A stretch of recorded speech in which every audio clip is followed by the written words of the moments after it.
హక్కుల కమిషన్లో కేసు నమోదైంది. హైడ్రా అధికారులు ఇళ్లు కూల్చేస్తారన్న భయంతోనే బుచ్చమ్మ అనే వృద్ధురాలు ఆత్మహత్య చేసుకున్నట్లు వార్తలొచ్చాయి. ఈ నేపథ్యంలో ఇదే అంశంపై ఎన్హెచ్ఆర్సీలో ఫిర్యాదు చేసింది ఆ కుటుంబం. కేసు నమోదు చేసి విచారణ చేపట్టబోతున్నట్టుగా మానవ హక్కుల కమిషన్ తెలిపింది.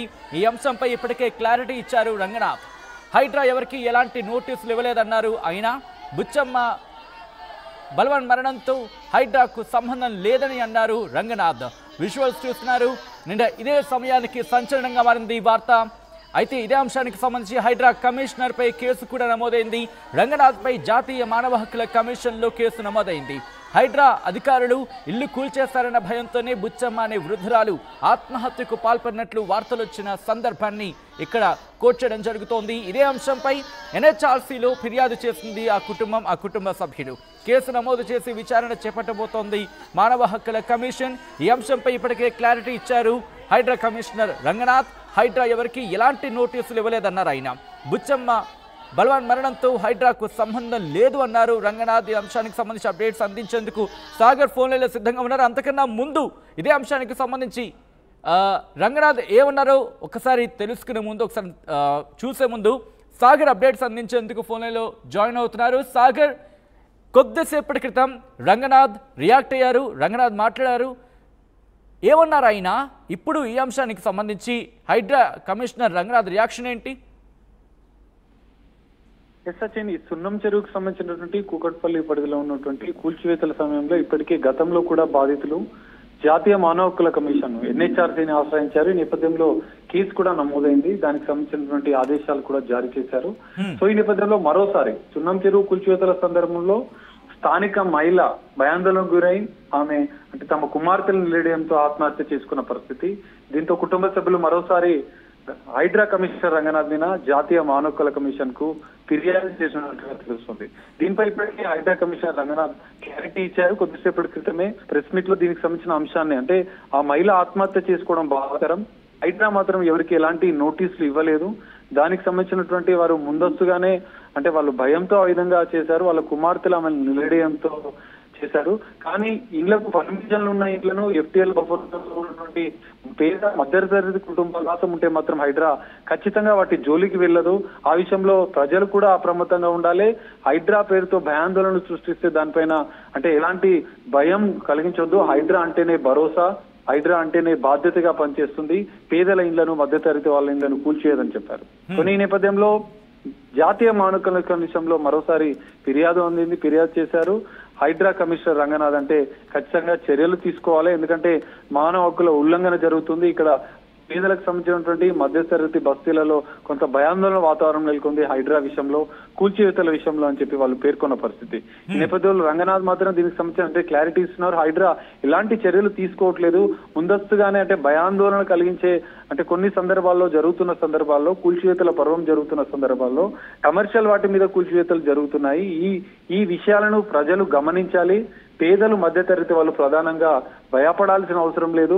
మేము ఒక భరోసా ఇస్తున్నాము, ఒక బాధ్యతగా పని చేస్తాము, మీరు దాన్ని గమనించాలంటూ ఒక క్లారిటీ ఇస్తున్న విషయాన్ని మనం ఒకసారి పరిశీలించవచ్చు. ఈ క్లారిటీ అంశాన్ని కూడా అంటే పెద్ద ఎత్తున అధికారులు కూడా క్షేత్రస్థాయిలో అంటే ఎందుకంటే కొంతమంది కింది స్థాయి అధికారులు కొంత భయాందోళన కలిగిస్తున్న విషయాలు ఆయన దృష్టికి కూడా వచ్చాయి. ఈ నేపథ్యంలో హైడ్రా కమిషనర్ రంగనాథ్ క్లారిటీ ఇచ్చారు. ప్రజలు భరోసాగా ఉండాలి, బాధ్యతగా హైడ్రా పనిచేస్తుంది, భయాందోళన అంటే ఒక బూచిలాగా హైడ్రాను చూడొద్దు అంటూ క్లారిటీ ఇచ్చిన పరిస్థితి మనకు కనిపిస్తుంది. సచిన్,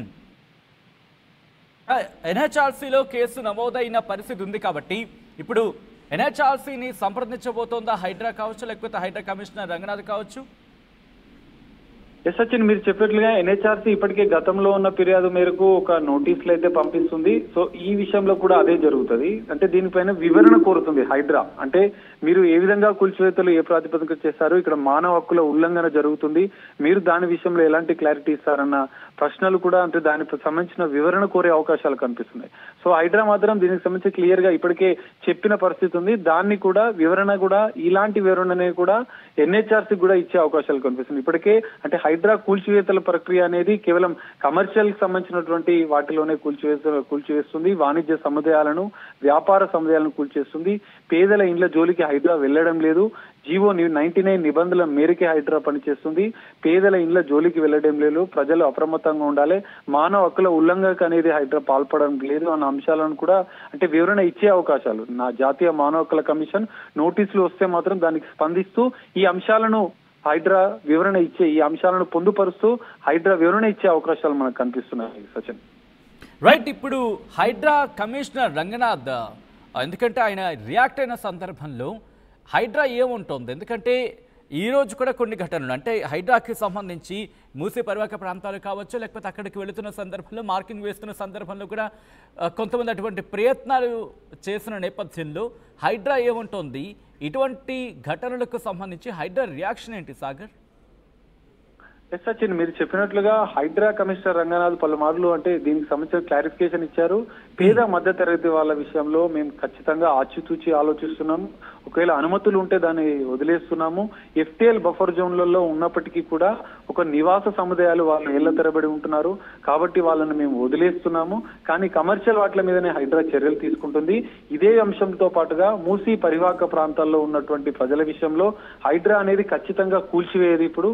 ఇప్పుడున్న పరిస్థితులలో బాధితులకు పునరావాస కేంద్రాలకు లేదా వారికి నిర్వాసితులైన వారికి డబుల్ బెడ్రూమ్లు ఇచ్చి వారికి జీవనోపాధి కల్పించి వాళ్ళ పిల్లలకు చదువులకు సంబంధించినటువంటి చర్యలు కూడా చేపడుతుంది ప్రభుత్వం. సంబంధిత అధికారులు కూడా దానికి సంబంధించిన చర్యలు తీసుకుంటారు. కానీ ఖచ్చితంగా ఈ భయాందోళన వాతావరణం మూసీ పరివాహక ప్రాంతాల్లో పాటు హైదరాబాద్ లో కొన్ని బస్తీలు హైడ్రా వస్తుంది కూల్చివేస్తుంది అన్న భయాందోళన వాతావరణం నెలకొన్న పరిస్థితుల్లో ఈరోజు దానకిషోర్ కూడా అంటే principal secretary municipal urban development సంబంధించినటువంటి అడ్మినిస్ట్రేషన్ డెవలప్మెంట్ సంబంధించినటువంటి ప్రిన్సిపల్ సెక్రటరీ దానకిషోర్ కూడా దీనికి సంబంధించిన హైడ్రా కమిషనర్ రంగనాథ్ ఆధ్వర్యంలోనే క్లారిఫికేషన్స్ ఇచ్చారు.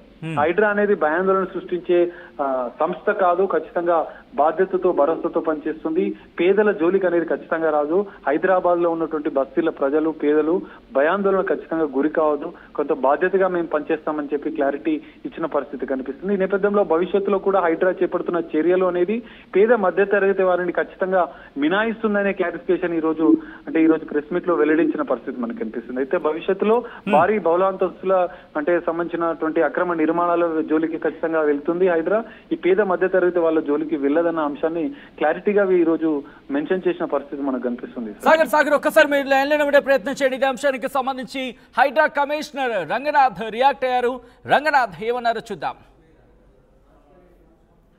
కూకట్పల్లి చెరువు దగ్గర మీరు చూస్తే ఎఫ్టీఏలో చాలా ఇల్లులు ఉన్నాయి, దేన్ని టచ్ చేయలేదు. మీరు చాలా స్పష్టంగా ఇది తెలుసుకోవాలి. అంటే ఇల్లులు ఉన్నవాళ్ళు నిన్న చూశాను, ఎవరో పెద్దమ్మ బుచ్చమ్మ అని చెప్పి ఆమె ఆత్మహత్య చేసుకున్నదని చెప్పి చాలా బాధ అనిపించింది. ఎందుకంటే అరే ఒక పెద్దవిడ ఇట్లా ఆమె ఇది ఆత్మహత్య చేసుకోవటం అనేది ఇటువంటిది మనం దీనికోసం కాదు, హైడ్రా అనేది ఉద్దేశాల కోసం పెట్టింది కాదు. ప్రభుత్వం ఈ ఉద్దేశంతో ఇది ఈ లక్ష్యాలతోటి ఈ ఇన్స్టిట్యూషన్ ఫ్లోట్ చేసింది కాదు. ఈ బుచ్చమ్మ అనే ఈమె చేసుకోవడానికి కారణం అక్కడ ముగ్గురు ఎవరు ఆడపిల్లలు ఉన్నారు, ఇద్దరికేమో G+1 హౌసెస్ ఇచ్చారు, ఇంకొకరికి చిన్న ఒక ఖాళీ ప్లాట్ ఇచ్చారు. ఇచ్చిన తర్వాత ఇవన్నీ కూడా బఫర్ జోన్లో వస్తాయి, వాటి జోలికి మేము వెళ్ళట్లేదు. కానీ ఎవరో అక్కడ ఏమంటారు మాట్లాడేవాళ్ళు ఆ భయాన్ని చూపిస్తూ ఆందోళన చూపిస్తూ హైడ్రా అనేది ఒక బూచిగా చూపించడం అనేది కూడా ఇదైంది. హైడ్రా అనేది ఒక బూచియో లేకపోతే ఒక ఇది ఇందాక చెప్తున్నట్టు ఒక గ్రేహౌన్స్ దాకా వెళ్ళి చేసేది కాదు. హైడ్రా అంటే ఒక భరోసా అనేది గుర్తుపెట్టుకోవాలి. ఈ వ్యవస్థల్ని ఇదంతా ఇది నుంచి వర్షాల నుంచి కాపాడటానికి ప్రయత్నం చేస్తున్నటువంటి ఒక ఇన్స్టిట్యూషన్గా తీసుకోవాలి. అంతేగాని దీన్ని బూచిగా ఒక రాక్షసిగా చూపిస్తే కనుక రేపు ముందు తరాలకి మన చెరువుల్ని కాపాడుకోలేము, మన పబ్లిక్ ల్యాండ్స్ కాపాడుకోలేము. ఎందుకంటే ఇట్లాంటి ప్రయత్నం దేశంలో ఎవరు చేయలేదు. కేవలం ప్రభుత్వం చేసినప్పుడు ఈ ప్రభుత్వం యొక్క ఒక మంచి సంకల్పంతో ఇది చేసినప్పుడు ముఖ్యమంత్రి గారు చాలా స్పష్టంగా చెప్పారు, దీన్ని మనం చాలా జాగ్రత్తగా నోటీసులు ఇవ్వాల్సిన అవసరం లేదు. వాటర్ బాడీస్లో కనుక స్ట్రక్చర్స్ ఉంటే కనుక నోటీసులు ఇవ్వాల్సిన అవసరం లేదు. అయినా కానీ కూడా వాళ్ళకి ముందుగా చెప్తున్నాం, చెప్పేసి వాళ్ళకి ముందుగా నోటీసులు ఇచ్చి వాళ్ళకి అందరికీ కూడా చాలా స్పష్టంగా క్లియర్గా చెప్తున్నాం, మీరు ఇదిగో ఇదని చెప్పి. అయినా ఇంకా కొంతమంది సీరియస్గా తీసుకోకపోతే ముఖ్యమంత్రి గారు మాకు చెప్పడం కూడా చాలా స్పష్టమైన ఆదేశాలు ఇచ్చారు. చిన్నవాళ్ళు పేదవాళ్ళు లోవర్ మిడిల్ సెగ్మెంట్ ఉంటే కనుక వాళ్ళు ఎవరికి కూడా మనకి సఫిషియెంట్ టైం ఇస్తాం. ఒకవేళ కనుక మనకి వాళ్ళు టైం ఇచ్చిన తర్వాత కూడా వాళ్ళు చేయలేదనుకోండి, ఇంకో 2 రోజులు ఇద్దాం, పోయేదేం లేదు.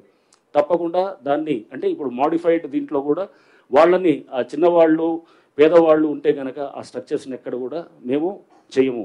అది వాళ్ళకి కావాల్సిన సఫిషియెంట్ టైం ఇస్తాం. సఫిషియెంట్ టైం ఇచ్చి వాళ్ళని వెకేట్ చేసుకునే దానికి కూడా వాళ్ళకి మేమంతా కూడా అక్కడ వాళ్ళకి ఆ పరిస్థితులు వచ్చేటటువంటిగా ఫెసిలిటేట్ చేస్తామని కూడా మేము చెప్తున్నాం.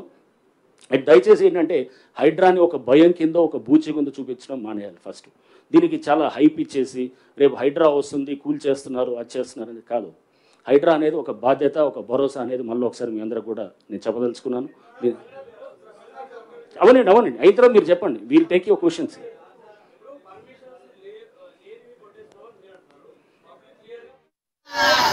నా